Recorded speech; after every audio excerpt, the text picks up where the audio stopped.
today in Rich in Relationship. We're going to talk about how screens are eroding away your relationship. When one person is using work as a buffer in their relationship or as a way to feel fulfillment in their relationship, and the other one is critical of it, they go further apart. It's really a tough spot to be in, and it's super common. Welcome to another episode of Rich in Relationship. I'm your host, Rich Heller, and today we're talking about work-life tech boundaries, or why is it those screens seem to be stealing you away from your family? It doesn't matter if you're a man or a woman. Screens just seem to intrude more and more, and very often it's the work screens in particular. I can't tell you how many times I have turned to my own partner and said, "What are you doing?" "Oh, work." And you know what I say? "Oh," right? Something about that.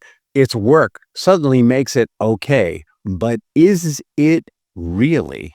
That is a question I am posing to you and myself as we explore this really key issue of work-life tech boundaries. So you're finally sitting down for some quality time. Maybe it's date night and God, she's going through emails. Or maybe you're in bed and you're hoping to just get a good night hug or something. And she's scrolling through her emails and you say, "Hey, what's going on?" She says, "No, it's something important's happening at work." And you go, "Oh, right. Yeah, work equals survival." But how do you feel in that moment, right? A part of you blesses it. Work is survival. But a part of you, if you're honest, feels like, why aren't I as important as that? There's a sort of taken for granted quality that comes with it, or for some of us, even outright ignored. What if you could reclaim that time and deepen your connection without ditching tech completely, or work for that matter? Well, that's what this episode is about, is how do we reprioritize our relationship? During the pandemic, I worked with a lot of couples on this, right? People were freaked out. It was the pandemic. They felt like they were lucky to be working, even if it was from home. And their priority would be work, kids, partner, self. And that prioritization will not work in life. Always the first thing we need to do is charge our own batteries. This is like a litany with me. If you've heard this before, forgive me. You got to charge your own physical battery at the very least. Keep the organism running. Spiritual, mental, emotional, not too shabby either. Relationships should be second, right? Because they're in a strong working partnership.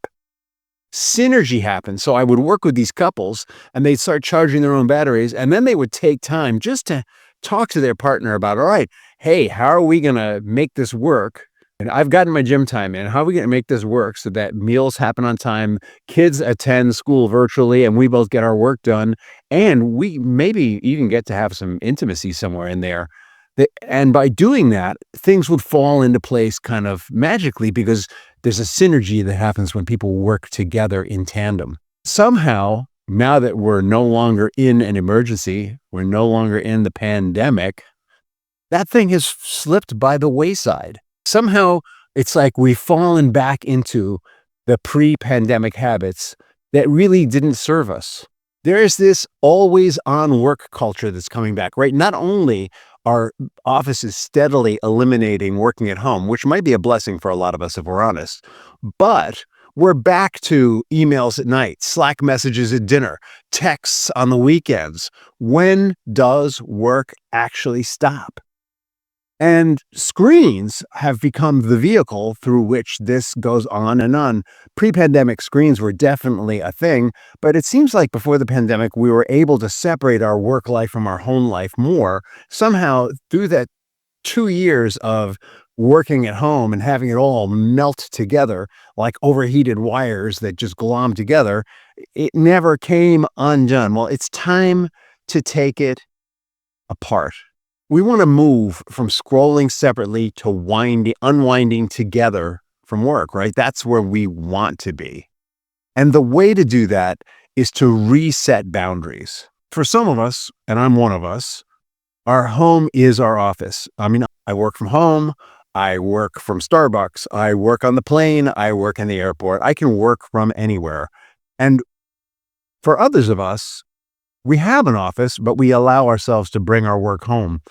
I want you to start thinking about what is a boundary and how does it apply to this experience? Boundaries are things we create to have safety for ourselves. Sometimes it feels like we're using a boundary to push other things out, but really we're creating safety for ourselves. And what happened during the pandemic in the particular was a movement that had been going on for a long time. That boundary between work and personal time got really blurred, maybe even got wiped out completely. Gwen, remember Gwen and Brad? Gwen comes home and she's really excited to talk about her day, but Brad is totally distracted by work email. He's having some kind of crisis at work and he's, just a minute, hon, let me just take care of this. And she feels ignored. He feels totally obligated. He's certain that if he doesn't get involved, this crisis cannot be solved. And if this crisis does not get solved now, it means losing a lot of business, maybe losing his job. Their night feels off before it even begins. What is happening there? Well, when we start blurring the lines between the personal and survival or the personal and work, it's because there are a number of reasons. We're either very uncomfortable with what's going on at home, and so we're avoiding it by burying ourselves in work, or if we're not uncomfortable, we're not getting nurtured at work, nurtured at home, and so we take it to work.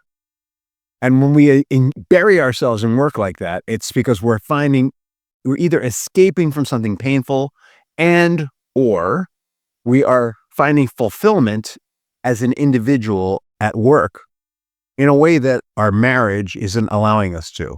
Work has actually become a boundary for Brad in this instance, all right? His discomfort with talking with Gwen has driven him to work at home, to interrupt his time with Gwen at home. His discomfort with his own lack of fulfillment in his marriage has driven him to go someplace for comfort. It's almost like work infidelity is what's happening here. And the only way to set it right is first to recognize that part of what's going on when we place work before our family is one of these things. We're either feeling unfulfilled or unsafe at home, and we're feeling like when we work, we're doing the right thing. For a lot of men, what this looks like is they have an important urge to be providers. They're getting a constant complaint at home that they're not hearing their partner or they're not showing up for their partner in some way. And so they work harder. This is like a typical nice guy syndrome. Like there are a lot of guys who, and I've been there myself, where we're trying to do the things that our wife complains. She complains that we don't hear her. And so we spend a lot of time in front of her receiving the words, listening. But she keeps complaining that we don't hear her. So we spend more time listening. But she keeps complaining that we don't hear her. And we say, I don't understand. I'm here listening to you. She says, yeah, but you don't hear me. I don't see how I don't hear you. And I heard what you said. You're upset with Mandy. And honestly, if I were going to tell you the truth, I think you could fix this whole thing with Mandy like that. So I don't understand how you say I can't hear you.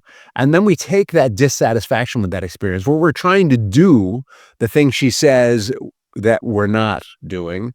We seem to be failing at it no matter how much we're doing it. We start to feel like she's going to criticize us no matter what.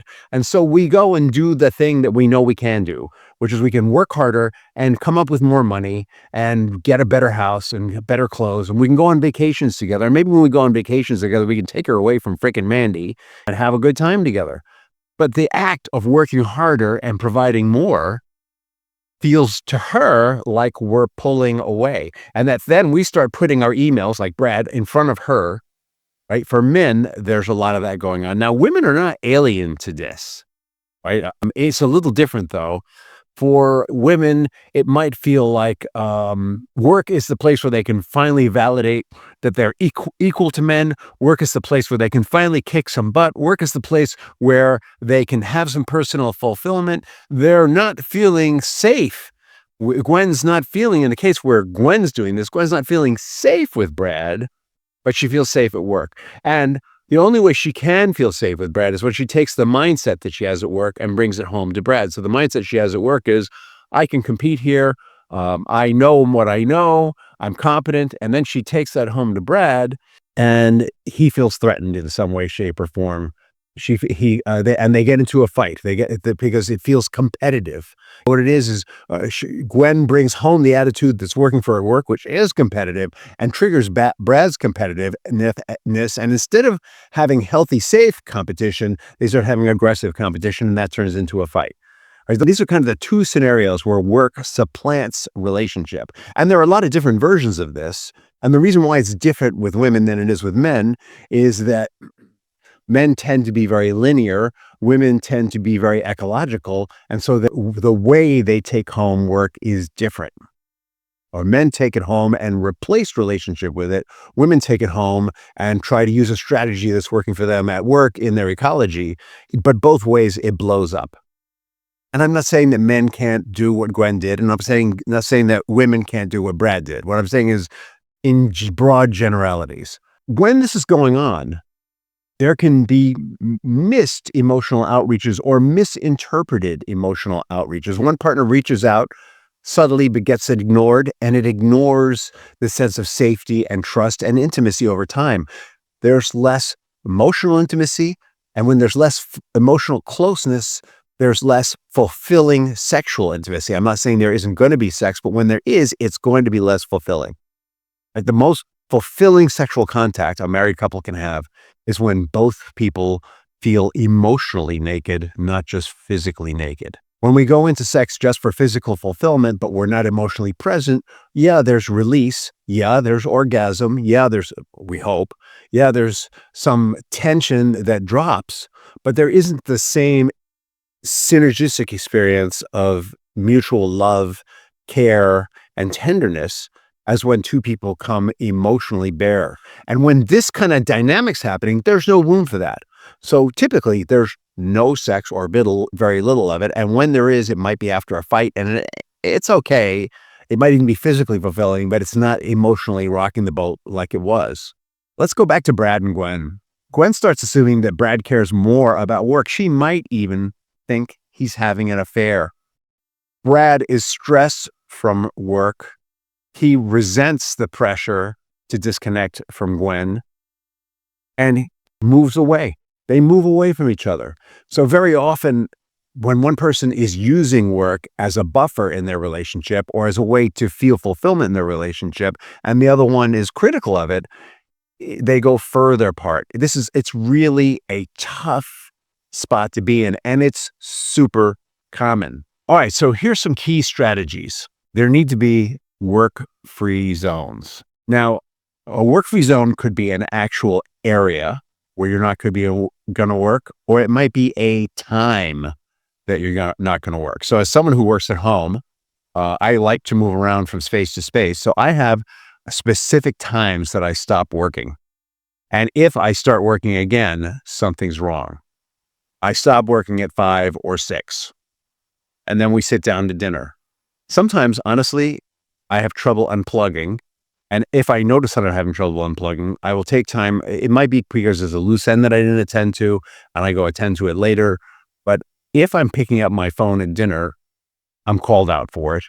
If I still have my laptop open, I'm called out for it, and vice versa. It might be that there's some places where you never work, and it really depends on your ability to separate emotionally, mentally from it. Like the beauty of never working in your bedroom is your bedroom becomes a sanctuary for you and your partner. So it might be that, and this is something I'm actually thinking about, it might be that it's worthwhile to have a bedroom where there's no screens at all. It's just the two of you. Office hours need to be by mutual agreement. By mutual agreement. If you can have the same office hours, that's ideal, of course. Some people don't have that luxury, but it's really important to schedule I'd say rather than scheduling office hours, in that case, you want to schedule blocks of time that are never office hours, right? These are the times early in the morning, we're going to have coffee together, no working during those hours. Late in the evening, at dinner, there's going to be no working. We may need to clear or download stuff at the beginning of dinner to stop and move into the next thing to feel complete. You give yourself 5 to 10 minutes for that. But then at dinner, that's it. In Brad and Gwen's case, they have a no screens at the dinner table rule.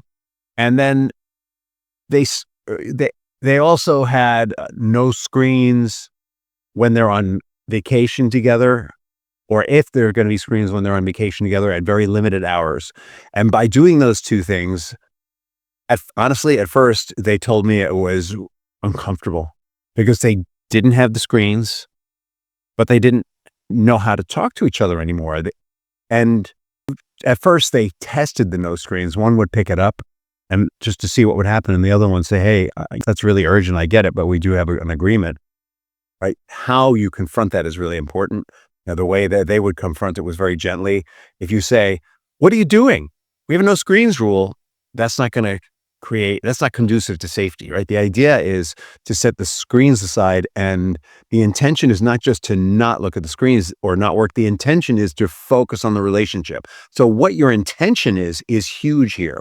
Studies show that when we have a negative emotion as a motivator, I'm going to move away from screens, it's less effective than we have a positive emotion. I'm going to move towards intimacy, right? When we're moving towards a positive goal, we're more motivated, more energized, we're more consistent. When we're moving away from, we might even forget why we were moving away from that thing and go back to it. And so for Brad and Gwen, it was super important to have the intention be, we're going to rebuild our sense of closeness and make it safe again. And since the first goal was safety, they worked on caring communication. That was the next step after the uncomfortable time.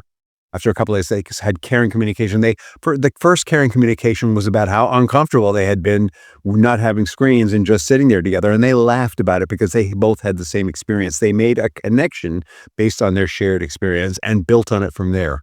If screen time is affecting us that much, what's it going to do to the next generation? I want you to think about that. For a lot of us, we didn't grow up with smartphones. I didn't. A lot of people I work with didn't grow up with smartphones. Smartphones are really the last 20 years. What's happened to the generations that grow up with smartphones, with screens in front of them all the time?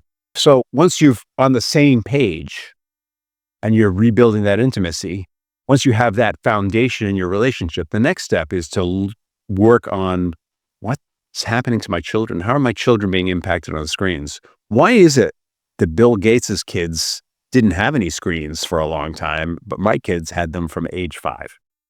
And what does that mean? What's the impact on them? That's what we're going to talk about in the next episode, raising children in a tech-saturated world. And hint, much like work-life balance, it's about the intention. If your intention is to use screens to build your relationship, then you'll use screens to build your relationship. If your intention is to use screens to build your work, you'll build your work. If your intention is to use screens to build up your children, you can use screens to build up your children. But if your intention is to shunt your children off so you can get 5 minutes to yourself and you don't know what they're watching, you may be in some dangerous waters. In the meantime, I hope you have an awesome day and an amazing tomorrow. Thank you for listening to Rich in Relationship. And go to our website, richinrelationship.com, for more useful tools and information.